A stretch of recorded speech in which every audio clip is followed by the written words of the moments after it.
Hey,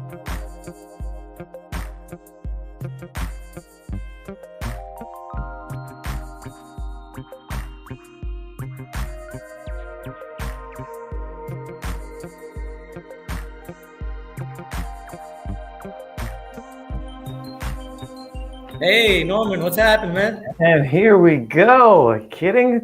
Today's going to be a great one. Excited. All right. This is awesome.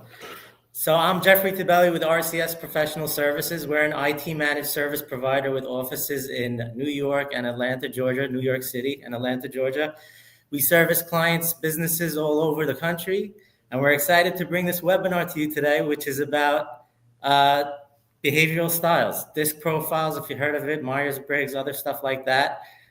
It doesn't have much directly to do with IT, but we're dealing with people in our company, our clients, our vendors, and there's nothing like getting the outcomes that you want. And a great way to do that is to understand people and communicate in the most effective manner. And this is something that I'm very passionate about. This changed my life. Self-awareness is a very powerful thing, and it took me, 45 or 47 years to become self-aware of who I am. And I'm able to leverage my strengths better now. And so I'm really excited. I'm passionate about this. Merrick Rosenberg is the author of a book that I read several years ago, and I keep buying copies for everyone I know. There it is. We make everyone in our company read it when they're onboarded. And we're excited to bring this to you today. So here we go. Alex, if you could bring everyone on. We have some guests with us as well. Abe and Abe Chera, who are great people, and they're going to introduce themselves. But first go to Norman and Merrick at the end, right?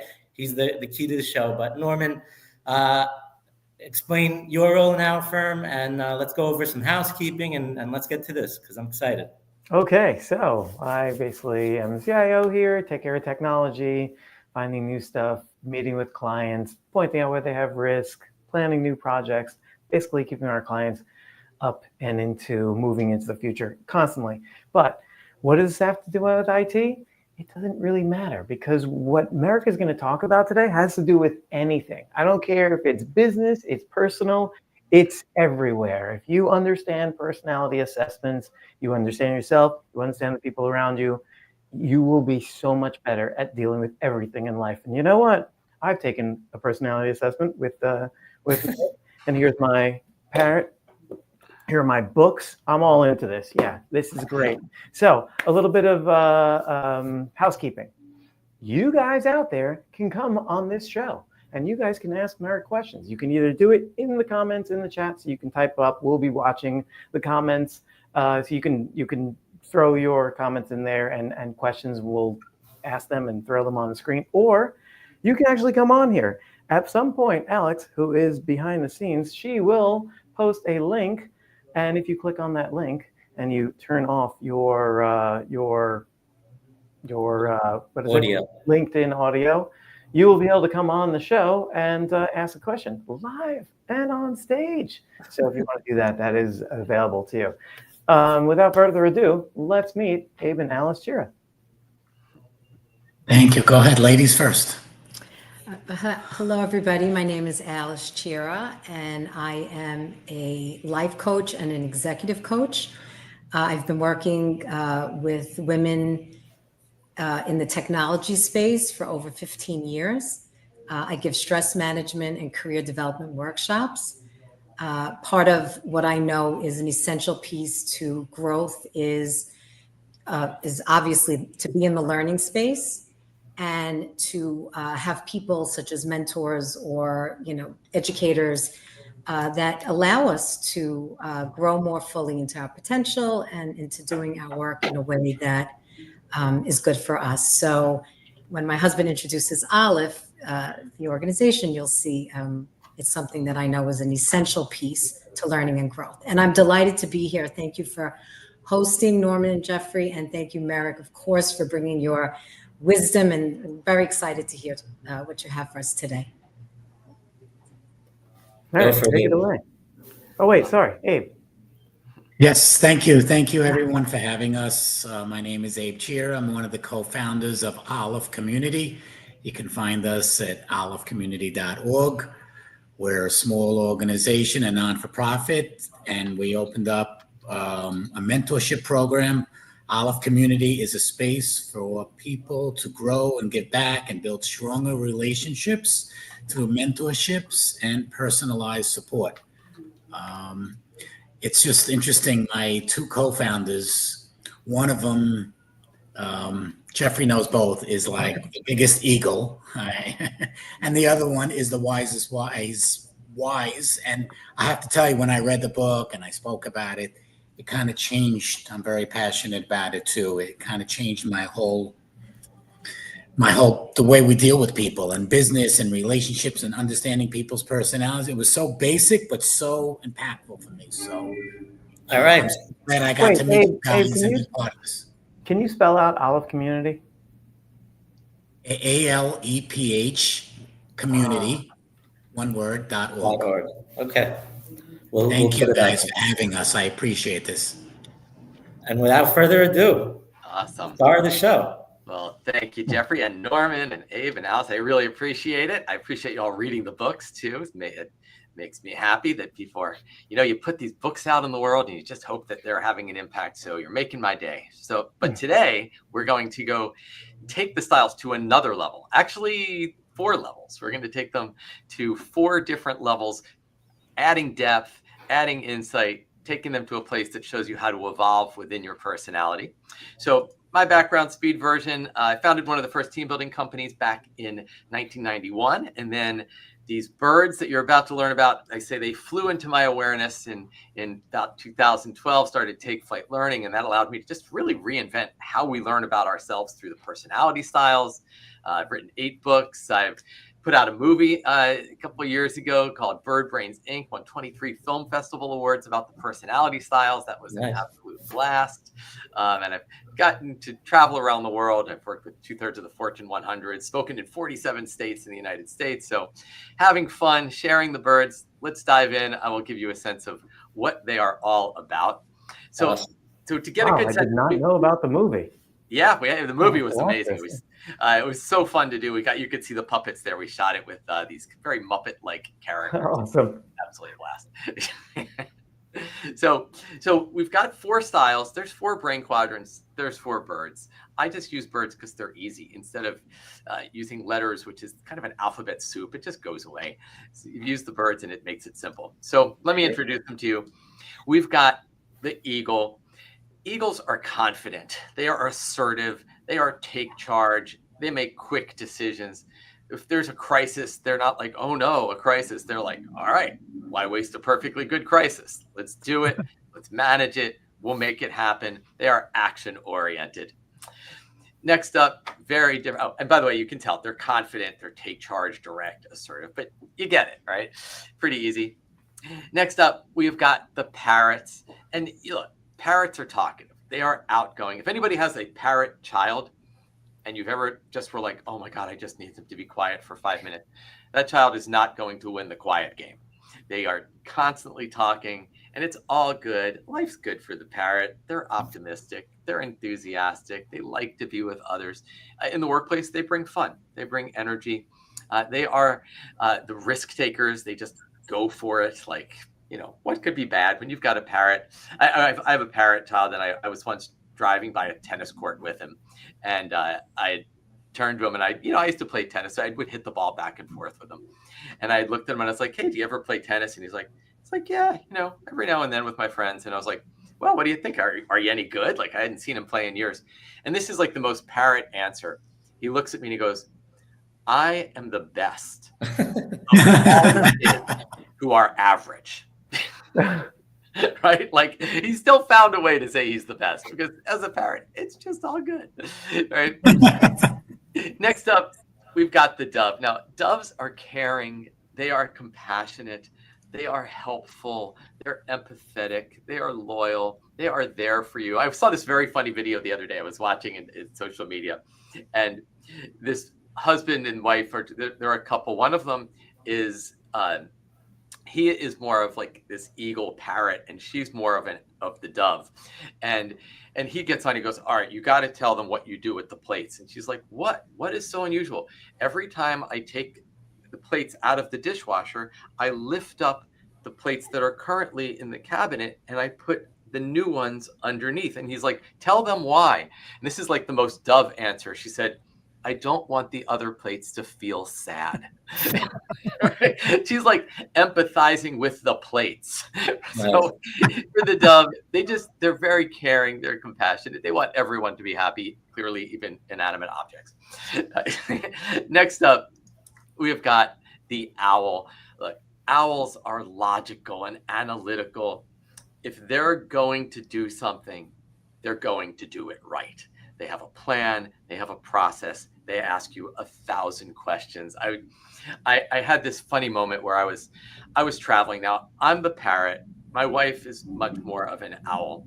And I was on a trip, and for me, look, when I travel for business, I want to add some fun. I don't want to just visit the airport Marriott and go back to the airport. I like to add fun. And I was sending her pictures. I was doing something. I'd hiked a mountain by myself. And I got home and my wife said to me, you know what? I see how you live your life. And she's the owl. She says, I made a decision.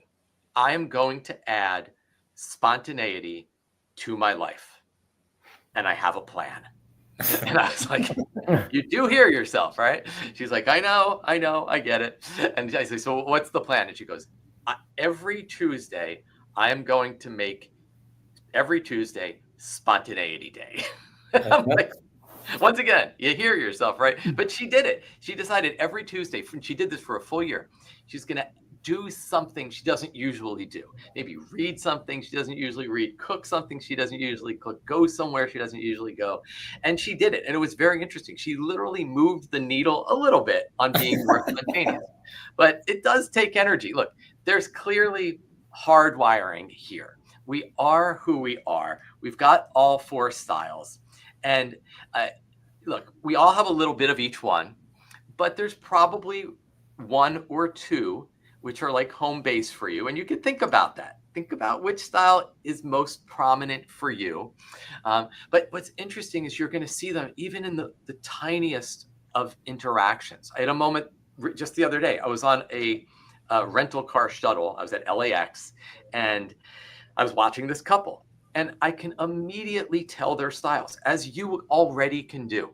They were having a conversation. Evidently, the airline had lost their child's car seat. The child is sitting on their mother's lap. And the father is just surfing on his phone. And she's like, his wife's clearly getting impatient. She's like, well, did you find any? And he's like, look, I'm trying to find a car seat. She's like, I know, we need it for a week. Just buy one. He's like, that's what I'm doing. And she's like, well, just pick one. He's like, well, I found one, but it didn't have good safety ratings. And then this one didn't really have reviews. And this one didn't seem really comfortable for the child. And she's like, it's for a week. Just pick one. He's like, that's what I'm doing. Sounds like my house. Clearly, right. You clearly see, he is the owl. She is the eagle. And they are just butting heads. And this is the challenge we have, is that we have to interact with people who are different from us, who don't share our style. And we've got to figure out how do we communicate with them and connect with them. And you will see it everywhere you go. I would challenge you even to think about the people in your life. If you have kids, here's a great little fun thought experiment, or nieces and nephews you can do that with, or siblings if you don't have either of those. But if you're a parent and you have kids, I would be willing to bet if you have an eagle child, they think they're the boss of you. They clearly think they are in charge and you should be listening to them. They are higher than you in the family hierarchy, right? If you're a parrot, if you have you're a parent and you're the parent of a parrot child, I'd be willing to bet at some point you said the phrase, I just looked away for a second. Because they will do things like, what were they thinking? Right? If you're a parent of a dove child, you probably at some moment probably said the word no to them, at which point they burst into tears, climbed up. Right? You just said no, but it's all you had to say. If you're the parent of an owl child, I bet they've asked you 1,000 questions in the course of your life. And why? Why are we doing this? They need to understand everything. Right. So as we see it, I'm sure Jeffrey and Norman and Abe, and I know you've seen these styles play out just in your lives. Yeah. And you see them play out everywhere. Everywhere.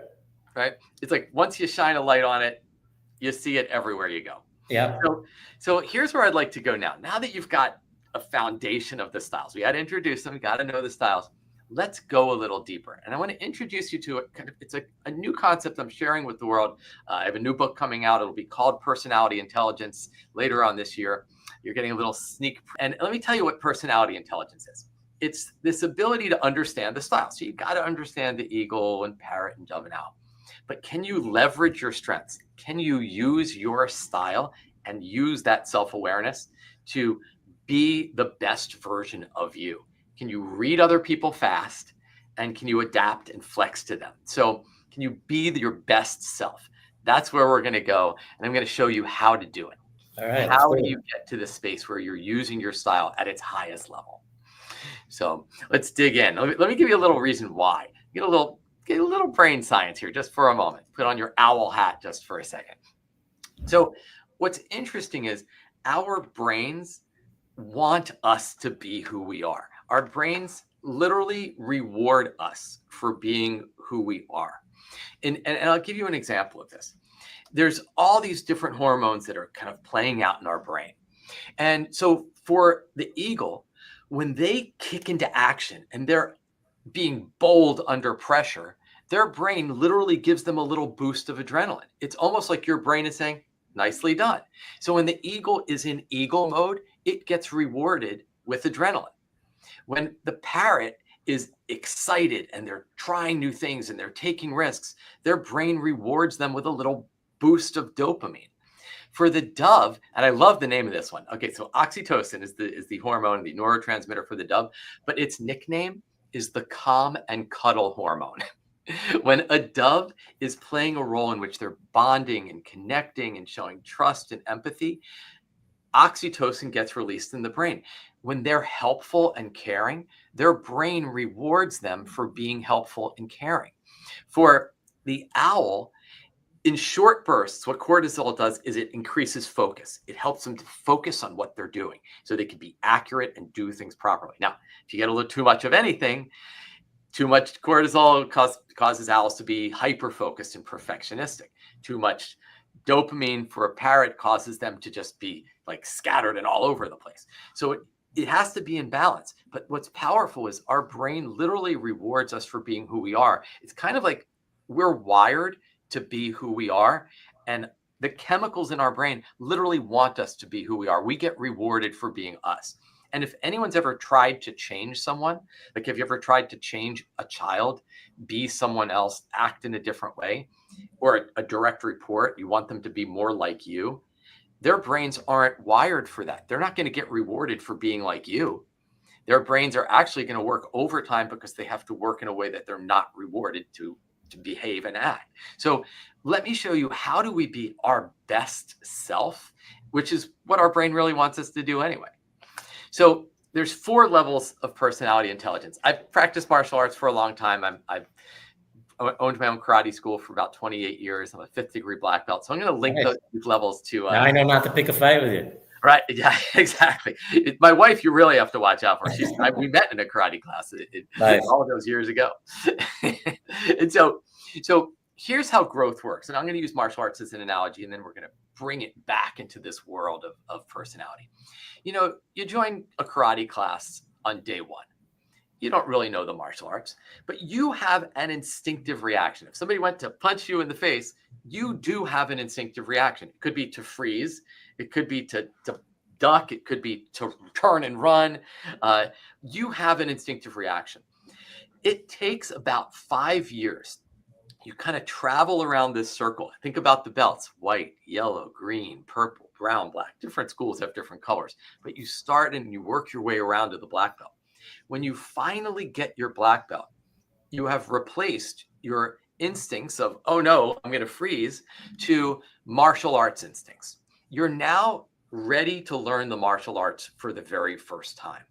Well, the thing about us and our personality is that when we're young, we have instincts. They're baked in, they're hardwired. There's brain chemistry, but they don't always serve us very well. And in that early stage, we're in what I call the unevolved state. There's 4 levels of our personality, and I'm going to call them the unevolved state, which is where we all begin, Then we move to this typical state. Most people live there. But then there's the master state, where you have mastered your style. And then there's even a layer above that. It's kind of rarefied air at the top of that pyramid. And that is the chameleon state, where you've mastered all of the styles. And what's interesting about personality, it's been very static for years. There's many models that go back thousands of years that are models of personality, of archetypes, like the warrior. Well, okay, there's the warrior is confident and assertive and take charge. But we've never really looked at what's the trajectory of growth to become that enlightened warrior. That's where we're headed. So let's start at level 1. When you say master, are you saying master the understanding of the style, or the Yeah, you're mastering the style itself. So you're mastering, how does one act when they're in this state? Like, if you think about the things you want to control are your thoughts and your words. Like, when you're alone, are you controlling how you think? And when you're with others, are you controlling what you say and how you act? When you've hit a master state, there's no more negative self-talk. At this level, for example, owls, they have a very loud internal critic. And each style does. And so when you've hit that master state, you've mastered not only how you think, but you've mastered how you act. And it's incredibly powerful. I'll give you some examples of people at that state too. Cool. And so think about an eagle in the unevolved state. So picture you're an eagle, you're a kid, you're playing Monopoly with your friends right before you're about to lose. Because remember, eagles are competitive. They want to win. Right before you're about to lose, the eagle says, I don't want to play anymore. And they quit. Or maybe they lose and they go, I didn't really lose. They don't throw the board in the air and mess up all the pieces? Yeah, oops. What can you do? Or they say, I didn't really lose, you cheated. Or, right. Not in my book. Yeah, I didn't lose. Right. And because at the unevolved state, they still have the traits of an eagle. They want to win. They're competitive, but they're not serving them. Take the parrot in the unevolved state. Parrots are risk takers. In this state, it can be dangerous. This is why, I probably went through cases of Band-Aids for my parrot child. I've used maybe half a dozen Band-Aids my entire life for my owl child. Right. Like, he just was very safe. My parrot child, I literally would one day where I took them to a playground, and I had both my kids with me, and I'm watching them both. And literally, I think I looked away for 5 seconds, and my parrot was on the swing set. Now, when I say on the swing set, I don't mean in a swing. I mean, he shimmied his way up to the top, up the pole, over the bar, and is sitting on the swing set. I'm like, what are you doing? Because they're risk takers, but it's not evolved yet. For the doves at this state, they're self-sacrificing. I'll give you an example of this. My niece, for years, we heard about this event that she wanted to go to. It was called the Pretty Princess Tea Party. She could not wait to go. She was a little girl. She was young at the time. She's like, I can't wait to do it. I'm so excited. And what does she do? Here comes her birthday, and all her friends want to go rock climbing. What does she do? Well, that's what my friends want to do. That's what I did. All year long, she was talking about this tea party. We're just going to dress up. She puts on a dress. They put on little hats. They have tea with their friends. She didn't do it. Why? At the dove at level 1, it's self-sacrificing. They're overly accommodating. They sacrifice their own needs for others, right? The owl, I picture my son. He's an owl. I remember one day he was like in 3rd grade, and we went back to school night, and I was talking to the teacher. I'm like, isn't an hour and a half for homework a little too much? And she's like, an hour and a half? It should take 10 minutes, 15 minutes. But for the owl, it must be perfect. And so all of you, as we're thinking about this, can you see the unevolved state? At this point, yeah, you've got the traits of your style, but they're not working for you. And in many cases, they're actually working against you. Right. That's where the magic kicks in, once you get past that, right? Once you get past this, you now leave this place where, you're in what I call a typical state, but you have to pass through what I call the red zone. And the red zone is where your strengths actually become weaknesses, where you dial it up too far, and now your strength is where eagle assertiveness is aggressive, parrot optimism's unrealistic. The dove, compassion, is smothering. The owl, accuracy, is perfectionism. So now we've got to get out of this red zone. But once you get out of the red zone, now we're getting to a place where you're really using your strengths. And once you get there, now you're in the typical state. And the reality is most people live in the typical state. Yeah, do we see the red zone behaviors sometimes? Sure, but that's typically when they're stressed. Or they're less intense. We don't see them as often. Maybe eagles can be a little assertive or a little aggressive, but not as much as in level 1. Maybe the parrot gets a little reckless, but not so much as in level 1. It's the place where most people live. We have strengths, we got challenges, our personality's serving us most of the time. It's a good place to be. But then let me show you what happens in this state, because this is kind of fun. When you're in level 2, what happens is we are, in a sense, enforcing what we need. So we want the world around us to conform to us. Keep in mind, we're wired for it. Our brain rewards us when we're in our style. We want the world around us to be just like us. And so there's these 4 types of police that I see. We've got eagles, and they're the focus police. If you've ever been in a meeting and your meeting starts getting off track, what does the eagle do? They're like, focus, people. Here's what we're trying to accomplish. They're the focus police. At level 2, eagles are using their strengths. They're keeping you focused on the goal. For the parrot, they're the fun police. Things get heavy. They lighten it up with humor. They bring fun. They bring energy. They bring positivity. For the dove, they are the harmony police. They're always trying to smooth it out. They're the person in your family who's like, let it go. It's the holidays. We have to work together. Just don't worry about it. You know them. And the owl is the facts police. They fact check in real time. They're also the grammar police and the rules police and the logic police and the quality police, because they need to make sure things are right. They have a plan and a process, and you must stick to it. Now, every now and then we may exhibit some level 2 behaviors, but most of the time we're just kind of trying to create a world that works for us, as opposed to a world that works for other people. But if you really get level 2 and you've really worked your way through it, then you get to a place where you now have mastered your style. So now we're moving along here, because at this point, we now move into this place where you have literally mastered the behaviors and even the thoughts of the style. And here's what gets very interesting. If you picture this yin yang symbol, the yin yang, I would define it as the dynamic balance between universal polarities. Everything in the world that is these polarities, there's this balance between them and a continuum between them. Hot and cold, yesterday and tomorrow, in front of you, behind you, left and right, masculine, feminine. Everything has this continuum of yin and yang. And so what happens is that at the master state, you have not only mastered your style, but you have mastered the dynamic balance of your style. So for an eagle, they're confident, but they've also mastered humility. And that's powerful, because if you're just confident, that can cross the line into arrogance. But when you're also humble, there's power in that for the eagle. For the parrot, they're optimistic, but they're also grounded in reality. For the dove, they're giving, but they also stand in their power, so they can say no and not just take on everybody else's work. For the owl, I use spontaneity as an example. They're planned and organized, but they've integrated spontaneity so that they can go with the flow. When you've hit this state, you now have hit a dynamic balance where you've not only mastered your style, but you've brought it into balance in the world around you.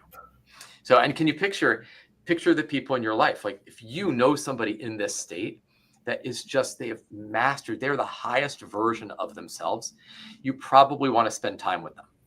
That's the kind of person who if they left your organization, you'd want to go with them. You'd follow them. They're the kind of a leader who creates more leaders, because they absolutely understand themselves, but they also understand how to be the best version of themselves. So I don't, right? Have you ever met anyone like that? Kind of think about people in your life that you just were like, they just get it. I don't know. Right? think about those folks, right? Think about the people, like as you think about the people in your life, it's incredibly powerful, right? Let me give you an example of someone who I think followed this path in a very interesting way. So take someone like Beyonce, right? It's like, this was a quote from her, and this was early in her childhood. The first decade of my life, I was dedicated to dreaming because I was an introvert. I didn't speak very much as a child. I'm now grateful for those shy years of silence. Being shy taught me empathy and gave me the ability to connect and relate to people. She describes herself as just deathly shy, literally. It's just like she didn't like to be around people. She wanted to read. She liked being by herself. She would sing, and she just wanted to do that alone. She didn't like walking out on stage. But now she's stepping into her power. She's entering level 2. She's putting herself out there. It was scary. She's so introverted, very dove-like style. But then she decides, all right, I know how to do it. I'm going to take on this character, which she gave it a name, Sasha Fierce. Before she'd put on her outfit and walk out on stage, she'd be like, I am Sasha Fierce. And this is what she said. She said, Sasha Fierce is the fun, more sensual, more aggressive, more outspoken, and more glamorous side that comes out when I'm working and when I'm on the stage. So at level 2, she found Sasha Fierce. She had to tap into this part of herself and activate it. But what's really cool is she now has let go of Sasha Fierce.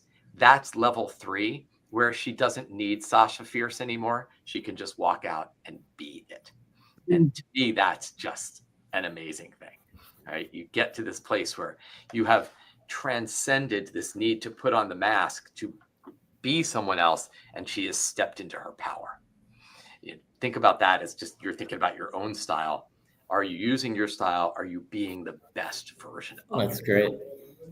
Right. Guys, if anyone has any questions, feel free to put them in the chat, and we'll answer them. And reminder, towards the end, you could jump on video by clicking the link, and we'll bring you on for any questions that you want to ask in person. But continue, Merrick. Yeah, that's great. So let me show you the last state, and then I'm going to show you how do you do it. How do you get to this place of My question. the master state and the chameleon state? So let me introduce the fourth one, and then we'll talk about how do we get there. So level 4 is the chameleon state. This is the space where you have not just mastered your own style, but you have mastered all of the styles: the eagle, the parrot, the dove, and the owl.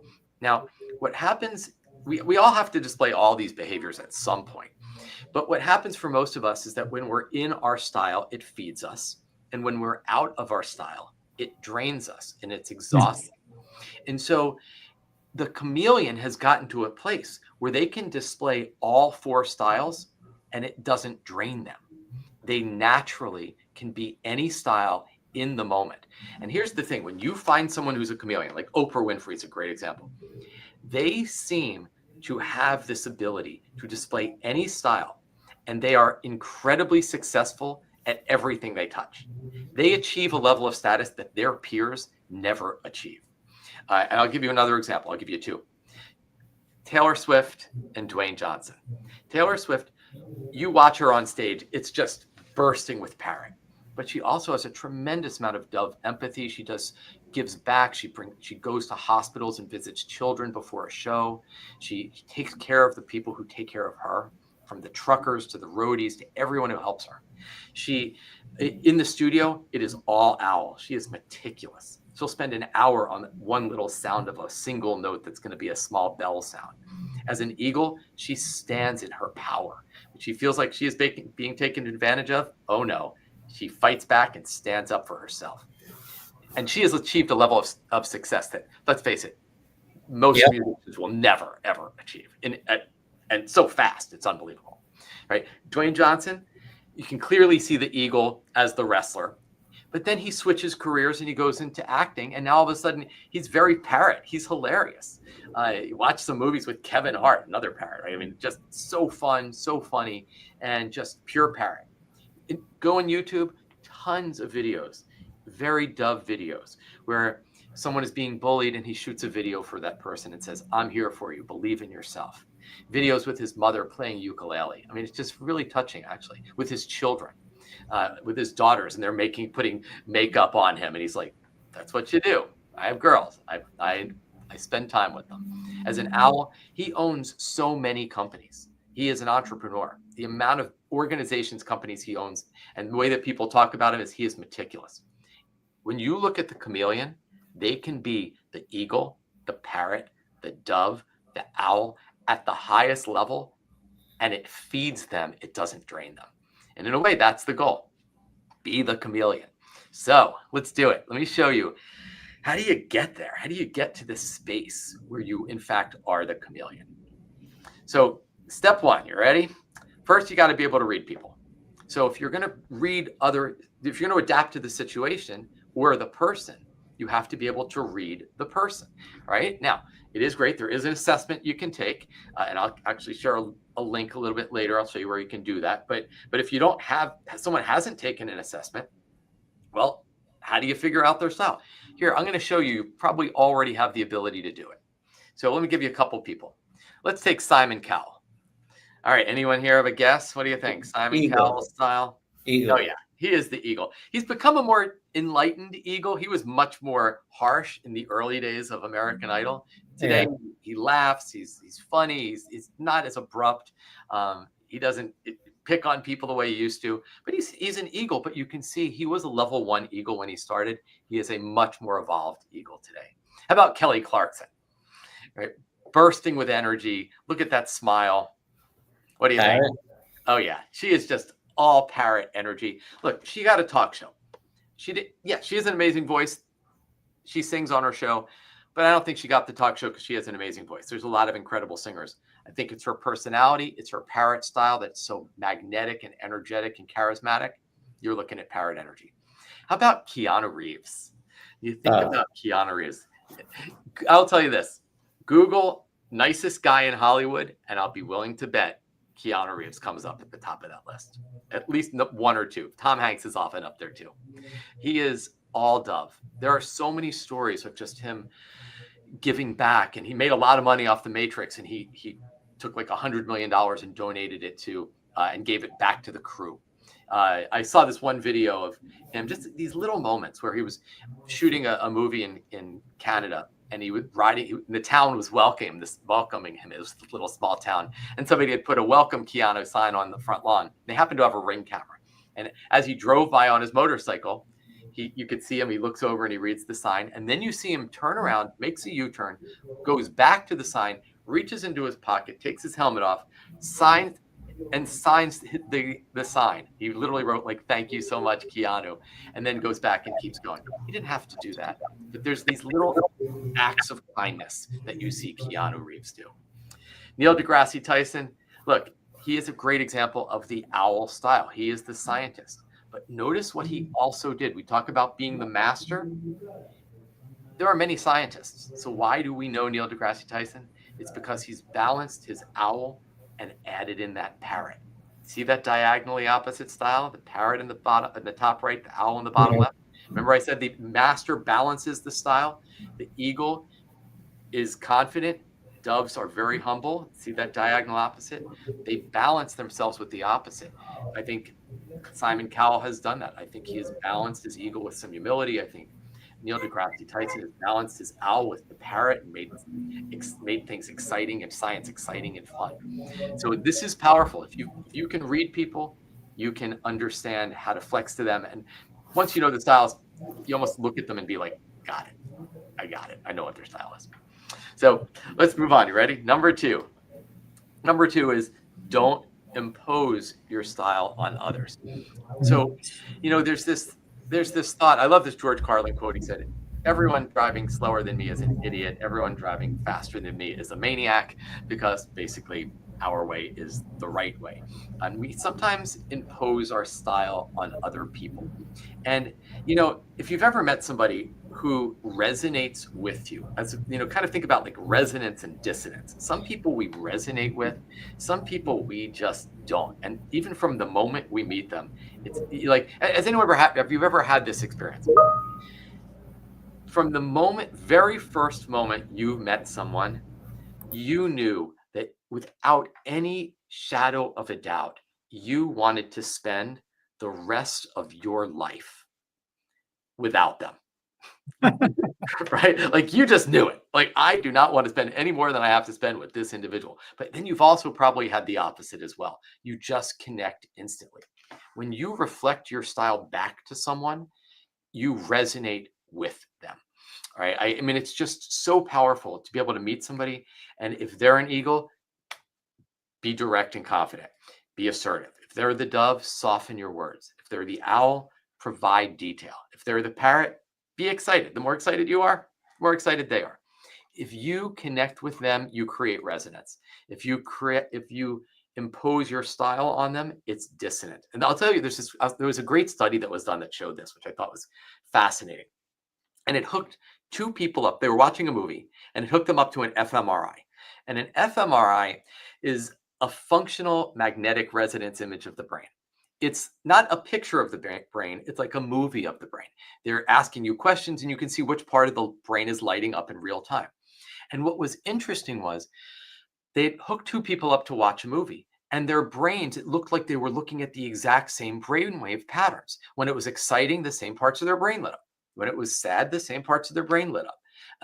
And that's the thing, is that when you are connecting with someone, if you're conveying compassion, you enter dove mode and they're the dove, your brains align. It's like they entrain we use energetic words like this too. We really resonate, we're like on the same frequency. It was like energetic. It's like we use energetic words to talk about how our brains literally connect with people. If you connect with them, you resonate with them. This is what the chameleon does. They can display any style. They connect with anyone. This one's a big one in sales, right? At sales meetings, like you really have to speak in their language, otherwise you're not getting anything, right? Yeah, I mean, imagine. The example I love to use is imagine you're an eagle and you're driving to a sales meeting and you're excited. You can't wait to get to this. Today's the day. You've been trying to get into this company for months now. Today's the day. You're an eagle. By the time you get there and the time you leave there, you want to close that deal. And you walk into their office and then the person meets you at the door and they say, "Hi, how are you? It's so nice to meet you. Welcome. How was your trip? Did you have a nice ride here? You know what? I'll tell you what. I'd love to take you on a tour, introduce you to the team. Maybe we'll go get some coffee. I'd love to hear your story. Tell me about yourself. How'd you get into this world and this industry?" What's the eagle thinking? Like, I want to close this deal. This is not helping me. And if the eagle stays in eagle mode, they're just pushing that dove away. But if they enter dove mode and they ask questions, how about you? How did you get into this field? Why do you love what you do? Tell me about yourself. You connect to that dove, you create a relationship, you make the sale. And so sales is a great place to look at how our styles are important, because if we connect with people, we resonate with them, we make the sale. It's important for leaders to connect with their staff, parents to connect with their kids. It's his spouses to connect with each other. Yeah, It's also all in about like understanding. service, customer service, like Yeah. everything, right? If you can read your customer style and you reflect it back to them, you satisfy their needs. They feel heard because you're literally triggering their hardwiring, right? Remember, go back to the brain. If you're talking to a dove and you reflect dove energy to them, literally their brain gives them a little jolt of oxytocin, and they feel like they're connecting and resonating with you and they trust you. Same is true for eagle, parrot, and owl. If you resonate with them, it feeds them to connect with you, and you're likely to be more successful. Yeah, I'll just say in the coaching world, it's the same. It's the same approach. It's you want to meet somebody where they're at, and you want to be aware of. I don't know about exactly matching their energy, but a person, like you just said, doesn't feel seen or understood, or they can't connect if the other person is on a totally different energetic level.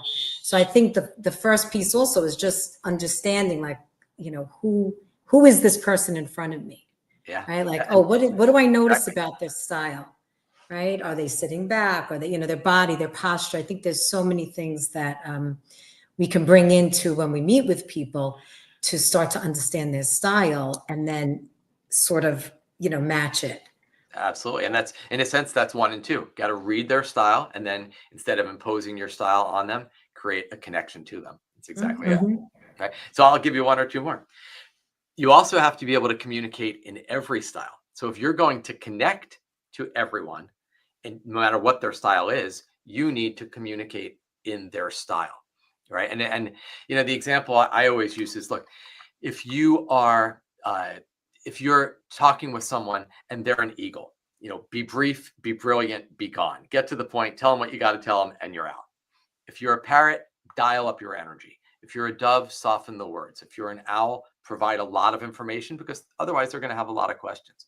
But if you connect with them, speak their language, they hear you. But you have to develop that ability to communicate in all four of the styles.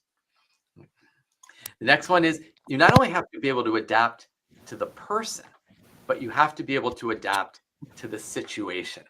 I have a good friend of mine. This was years ago. He told me this story, and he's a parrot. And, he was telling me the story where he worked for a government contractor, and they have a lot of confidential information, and they have to shred a lot of their documents, and they had gotten a new industrial super shredder. And he said, so we got our invite, and he's like, they wanted us to come to shredder training. Why? Who needs shredder training? You take the document and you put it in the shredder. How hard can this be? So he said, I'm a parrot. Essentially, what do I need this for? I got it, right. He understood how to use a shredder. Yeah, until one day he walked up to the shredder and he was wearing a tie, and he leaned over the shredder to feed his document into the shredder, and the shredder grabs his tie and starts pulling him into the shredder. And he goes, I had to fight my way out of it. He's like, I'm fighting it. I'm pulling it. I'm fighting to pull it back. And right as he had extricated himself, his tie is now hanging in silk threads. One of his team members walked in and sees him standing there, bursts out laughing, and calls everyone into the shredder, into the copier room where the shredder was. And they all just have a great laugh. And they refused to let him take his tie off for the rest of the day, which, as a parrot, I think he thought was pretty funny. But the reality is sometimes you don't have to just adapt to the person. Sometimes you have to adapt to the situation. That's an owl situation. He stayed in parrot mode, didn't serve him very well. Probably level 1 parrot. However, sometimes you need to be an eagle. You need to be direct. You need to be assertive. You need to fight for what you want. Sometimes you need to be a dove and you need to dial up empathy, or you need to be a parrot. Just have fun, bring positive energy. If you stay stuck in your style, you're going to have a hard time adapting to everything that happens in your life. So it's not only adapting to the person, it's also adapting to the situation. And there's one more here, which I love, which is this idea of acting authentically. And the way I would describe this is that when actors play a role, they aren't pretending to be a character. They're finding the character within themselves. And so when a parrot has to share extensive details with an owl, they're not pretending to be an owl. They're activating their inner owl. We have all four within us. We just have to find it. So people ask me about this all the time. Is it manipulative if you act in a different way? That's not who we are. And the answer is no, because we have all four styles in us. If your intention is to be connecting and to relate to others and to satisfy their needs, you're honoring who they are. You just have to find that part in yourself and turn it on. We have all four brain quadrants. The four styles parallel the four brain quadrants. You just have to activate it and turn it on so that we're using it. And be authentic. All right. Well, I got a question about that. Go for it. So we went over this. We were on a camping trip, bunch of friends, and we were going over these styles because one of the other guys on the camping trip is actually someone who got certified with you. Oh, great. And one of the guys is heavy eagle. He's an eagle. And he knows he's read disc assessments. He's read your books. And he's like, I can't get along with the dove. I just can't do it. I just can't do it. They start going all nice on me and I can't deal with it. Yeah. So what's he supposed to do? Does he have an inner dove? I don't know if he does. Right. He does. It's just very, very tiny. And here's the thing. That inevitably gets him in trouble at times. There's no doubt that there may be times where he maybe has to send an email to a dove and he doesn't soften his words enough. And I would say to him, I would speak the eagle language. I would say to him, look, if you want to get the results that you want to get, you need to find a way to communicate with doves, because there's going to be days when you need to.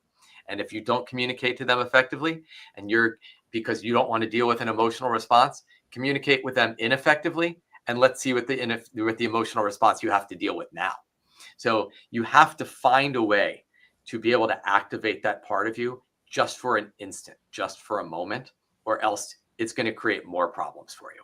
So it's in there. It's in there somewhere. It's in there somewhere. The styles actually correlate to brain, not only chemistry, but also to brain structure. And yeah, he has a dove. It's just very small. Yeah, I could say something to that. I think that I think it is challenging when people are looking to they're like, I don't have that style in me. But like you said, I think we all have it. And I think that, finding, let's say for this particular person, finding their own expression of what the dove looks like for them, meaning you don't have to necessarily mimic the other person, but how do you express compassion? What's a comfortable way that you show somebody you care? So in other words, we don't have to be these other people, but in other words, how do you, what does kindness look like to you? How do you exhibit that? So to find your style, I would think within that, right? Is that something that can be helpful to people? Yeah, exactly. Because you have to be true to who you are, but you also have to be adaptable. There's no doubt the most successful people are the most adaptable people. If we stay stuck in our style all the time, we're going to have some problems. Yeah, and I think the question of like, what does that look like for you? Yeah, like my eagle is not going to look like, because I'm more on the dove side, but like you said, the eagle's got to come forward at times. But if I think I'm going to replicate, it's like, what does my eagle look like? How do I connect to that with me and find that within myself? Yeah, so I think it's, yeah. Mm-hmm. It's finding that way to be authentic and still display a style that's maybe not natural, but is needed in the moment. Do you do marriage counseling too? Look, these styles are used for relationships. They're used with kids. That's the power, is to apply them throughout your life. I'll give you one last one, and that is this idea of accepting others for who they are. We try to change people. You ever try to change somebody, like a spouse, for example? How's that work for you? Probably not very well. We have to accept people that we, in fact, are different. We have different styles, and what a great thing that is. That if everybody actually were just like us, it would actually be a bit problematic. So our challenge is to kind of work our way up from this unevolved state. Probably most people tuning in are in the typical state. Maybe you're at the state of I've mastered the style, but if you could get to that chameleon state, man, that is a place to be. Okay, I'm sorry. Sorry, we have some people that want to join live. Yeah, we have people who want to come on. Right at that place. So, what questions do you have? Hey, Shalom, how's it going? Nice. Oh, there we go. There we go. I unmuted myself. I didn't know if I sneezed or something. Actually, I have perfect experience with this. My daughter, who's actually a psych nurse, heard me on a sales call. She goes, "You're too nice. Just tell him what you're going to do and do it. Don't give him any options. Don't give him choices. Don't give him and like I do coaching, which is why I'm on here. And she's like, that's good for the nicey things. Here, you just tell him what you need." She's probably got more eagle and less dove. Oh, she's got both. She's an oldest child. She's got a lot of eagle. She's got a lot of dove. A lot of everything actually for her, thank God. I'm always had this slight interest, and you don't have to answer this. There's so many different things. Like there's love languages, is archetypes. There's ENTJ, whatever that. What Briggs Myers. There's lots and lots of different things. How does this slot into everything else? Look, there's only one brain, so we're really just looking at the brain from different perspectives. If you think of the love languages, I love overlaying these on top of the love languages. For example, words of affirmation are an example of one of the love languages, one of the 5 love languages. Right. Now imagine infusing the styles into the love languages. So you'd say words of affirmation to a dove might be very different than to a parrot. For a dove, you might say, I so appreciate how caring you are. It means so much to me. To a parrot, I might say, I love how you bring fun into my life. You make my life exciting. And so it's the same thing. Words of affirmations. If words of affirmation are your love language, fantastic. But now let's share words with you in your style, and it takes it to another level. And that's true for all of those. That if you can think of taking this and kind of sprinkling it into whatever other model you have, it will take it to another place. Right. Another book. Yes. Why? Yeah, no, it's nice. I work a lot with people who are in dating. That's most of what I do is dating coaching, and wind up having to life coach them into being capable. But I'm just a thought. Like, can you be too good at this? And then how do you have to make sure you're an eagle-ish on your own needs? You don't want to be a dove when it comes to looking for somebody. You don't want to give away from yourself. Then you get yourself into trouble later. I'm just thinking, throwing it out. I'm sure. Well, I will tell you this. Opposites attract. Eagles and doves tend to be married most often, and parrots and owls are married most often. In fact, 86% of the time that is true. So we have this interesting thing where we are drawn to people who are very different from us. Now, I didn't say they're the happiest couples. Any couple can be happy, but there is truth to the fact that opposites are drawn to each other. All right. I really appreciate it. Thank you. Thanks, We have Shalom. another Thanks for question. coming on. Thanks, Shalom. Thank you for having me. I appreciate it. Oh, here he is. Oh, here's Louis. Hey guys, how are you? Thanks for letting me on. Pleasure to be here. Thanks, of course, for hosting Aleph with Abe and Alice, which I'm glad to be a part of. So, Merrick, I had a question for you. We started this mentorship organization. By the way, I'm a eagle parrot, so Okay. you don't have to try to guess. Really parrot eagle, but One of these. so we started this mentorship program, and it was fascinating what you were saying. Really very insightful. But it was while you were presenting, I was wondering what we do is we match up individuals to a mentor based on what life challenges they're going, not personality, obviously, but what life challenges they're going and who came out on the other side. So my question to you is, do you think we should, when pairing someone up, do you think we should have this type of assessment go into the matchmaking for the organization? You know, I've spoken with many people in terms of mentorship, and you're probably not going to love the fact that I actually have two answers for you.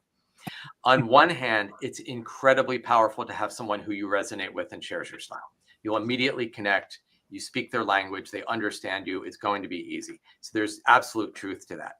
But there is also truth to if someone is completely different, they will help you to think in different ways. They will expand your thinking.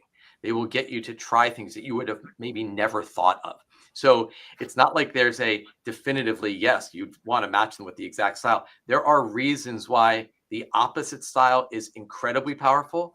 And there's also reasons why the same style is incredibly powerful. So I think the best answer, and this is what I kind of was thinking about, might be, forgive my eagleness, but Abe and Alice, we gotta match them with level 4 master skills where they could get to that level and not worry about their. That is, if you find their somebody identity. who has mastered their style, they're probably already mentors and coaches. They often are. They just because they want to help, they want to give back to the world.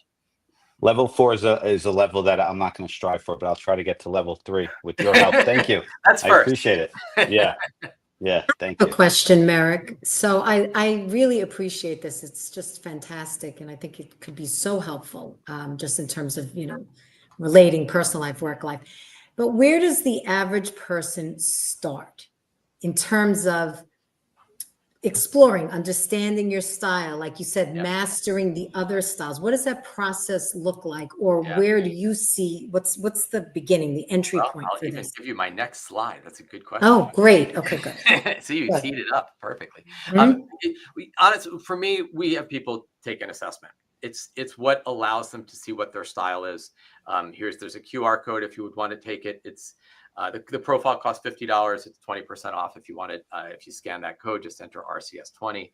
But it's the place where you begin. You have to understand yourself.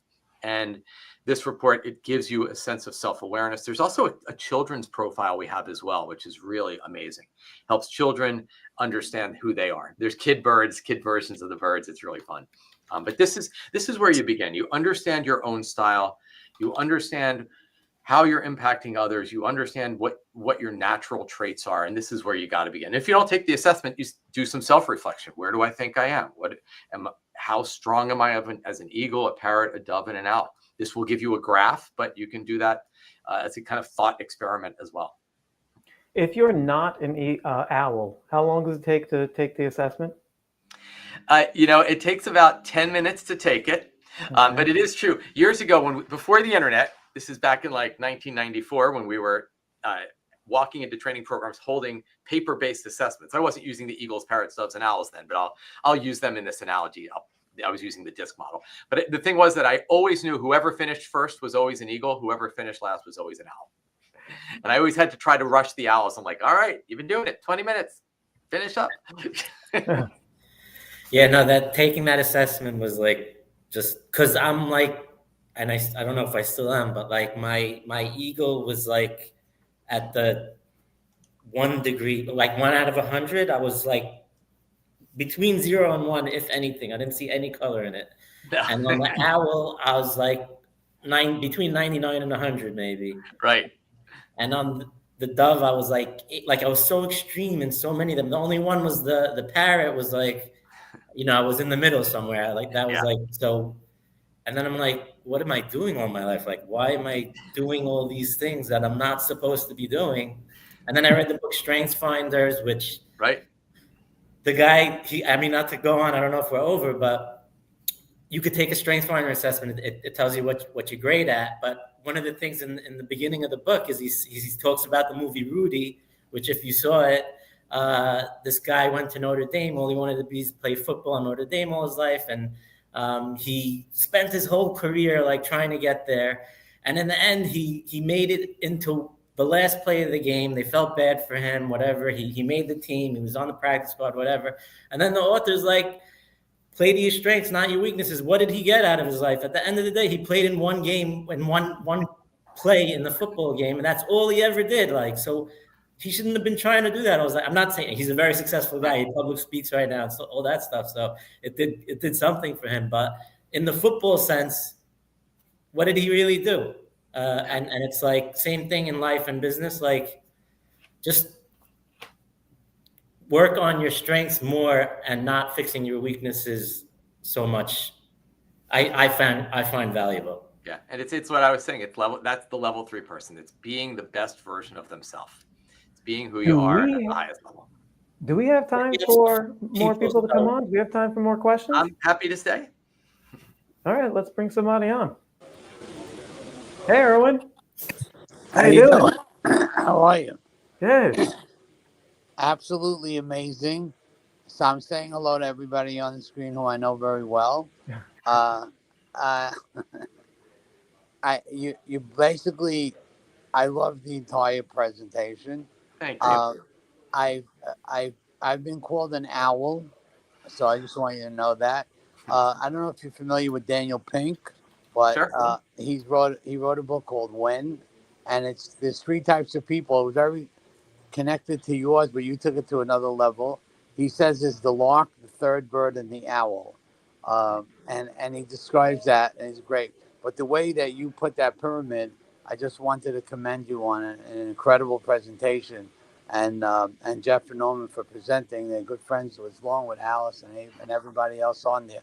So I was watching behind the scenes, but I figured I'd make a cameo just to tell appreciate everybody. that. My air parrot appreciates it. Yeah. Thanks, Erwin. Oh, Eddie, hey. what's going on? Hey, how are we doing? We're doing all right.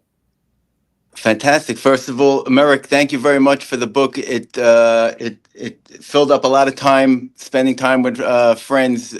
We've spoken about your book I appreciate that. endlessly. Which book was it? Which book? How many books? Yeah, the one with, yeah, exactly. There you go. I have a question. Quick question. Business partners, should they be complete opposites, 2 different animals, or that's number 1, and also husband and wife? Yeah. Well, they can be any combination, and any 2 people can get along. But I will tell you, there's something about staffing your weakness. having someone who brings something completely different. When you have two people who think exactly alike in a business perspective, you may be missing out on something. If you have two eagles, they're like, I have an idea. Sounds good. Let's do it. Yeah, they haven't really thought it through or vetted the idea, but they're both excited and they're just going to do it. If you had balanced that eagle with some owl, they may have said, well, let's ask some questions first. Or you have an owl you have a parrot who comes up with a great idea.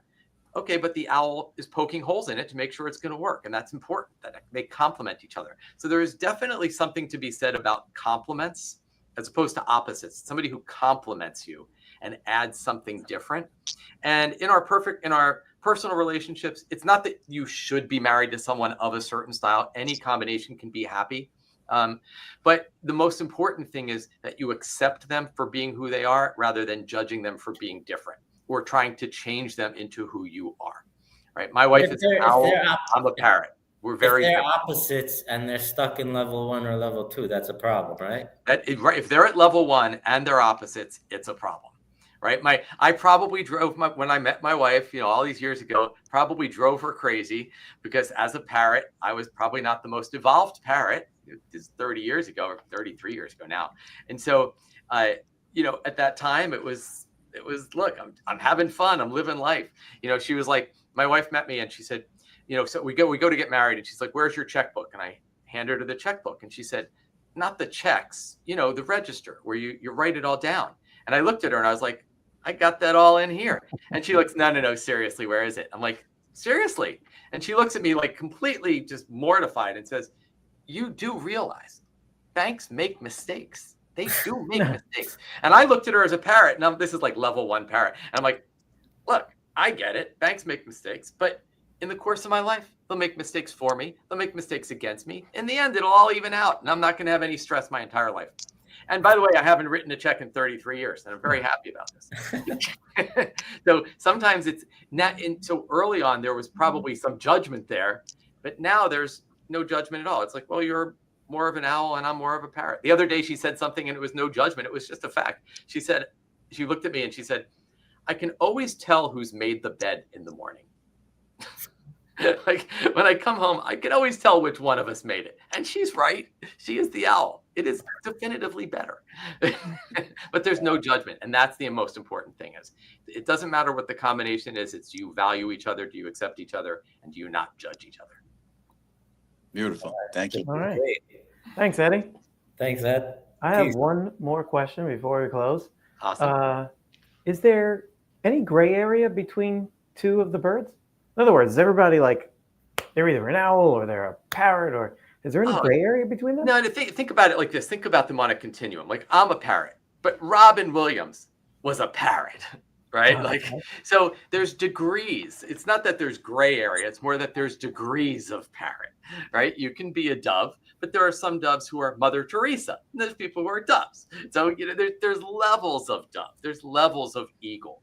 And parrot and owl. So it's more a matter of understanding who you are. It's not just which one am I. It's what's the pattern, right? I've got for me, I'm a parrot. I've got some eagle in there. It's more of a little eagle, but I've got some eagle in there. Other people can be an owl, dove. It's just understanding yourself, the intensity of what you're bringing. So you can have multiple styles. Yeah. You can be a combination of them. Absolutely. Gotcha. All right. Merrick, this was great. Always great having you on. I learned so much when he comes on. It's the greatest. Yeah. Thank you so much. Thank you, everybody. Abe. No, really, thank you. Very, very impactful. Your answer to the business question to having two eagles, and because I've been down that road before, having the same personality in business, it's not recommended. I only recommend that under strict adult supervision.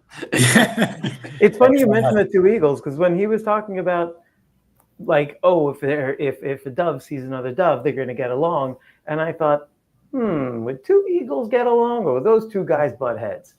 Yeah, they may butt heads, but they don't think they're arguing. They're just having passionate conversation. I think what you said, I mean, I appreciate this webinar so much, and just understanding the different personality types. And I think that when we are focused on, sorry, my daughters, when we both, like when we know what we're trying to achieve, then it's like, okay, can I take that step back internally and make space for, the different personality types? And like you said, accept that this is the way the person is, but what is it that we're both looking to achieve here? Yeah. And how can, we enhance each other? And I think it's fantastic. And it's such an approachable way. It's a fun way, but it's great. Thank you so much. Oh, my pleasure. Thank you so much for having me. Jeffrey, Norman, Thanks, guys. the whole team. Thank you, Thank Jeff. you, Abe. Thank you, Alice. Thank you, Thank guys. you, Merrick. Okay. Awesome. Everybody, he's got a new book coming out, Personality Assessment. Some of the stuff you heard today is directly from that book, so look out for it. Jeff, any last words? Anybody? Thanks.